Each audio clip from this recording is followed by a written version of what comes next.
ହାଏ ସାଙ୍ଗମାନେ, ଏ ସଂସାର ବିଚିତ୍ର ମାୟାଜାଲରେ ଛନ୍ଦା। ଏ ବିଚିତ୍ର ମାୟାଜାଲରେ ଆମେ ସମସ୍ତେ ବନ୍ଧା।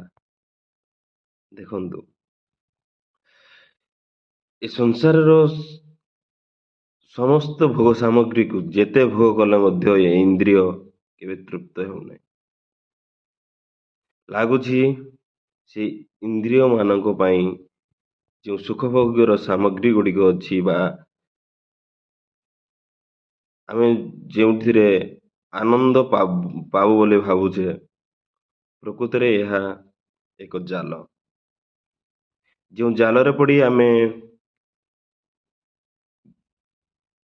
ପୁରା ଜୀବନ ଅତିବାହିତ କରିଦିଅନ୍ତି।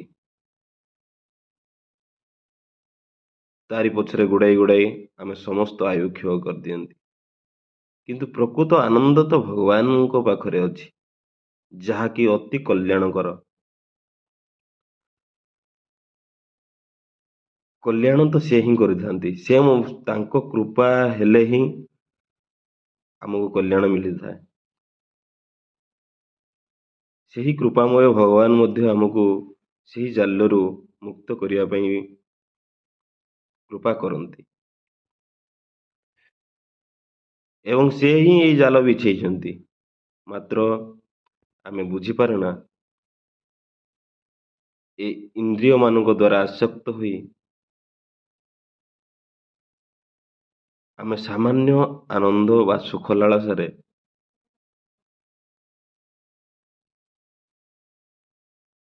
ସେସବୁକୁ ଆପଣାଇ ନେଇଛୁ। କିନ୍ତୁ ଥରେ ଭାବନ୍ତୁ ତ,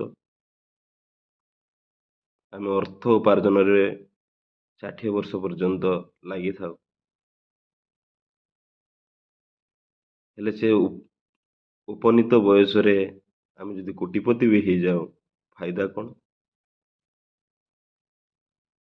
ସେତେବେଳକୁ ଆମର ବୟସ ଅପସରି ଯାଇଥାଏ। ଆଉ ସେ ବୟସ ନଥାଏ ସେ କୋଟିଏ ଟଙ୍କା ହଉ ବା ତା ବି ଅଧିକ ଯାହା ବି ଧନରତ୍ନ ହେଇଥାଏ, ତାକୁ ସମ୍ଭାଳିବା ପାଇଁ ଆମର ଆୟୁ କ୍ଷୀଣ ହେଇଯାଇଥାଏ। ତେଣୁ ଏ ମାୟାଜାଲରୁ ଉଦ୍ଧାର ପାଇଁ, ମୁକ୍ତି ପାଇଁ ପ୍ରୟାସ ହୁଅନ୍ତୁ, ନାମ ଜପ କରନ୍ତୁ, ନିରନ୍ତର ନାମ ଜପ କରନ୍ତୁ ଏବଂ ପ୍ରଭୁଙ୍କ କୃପା ପାଇ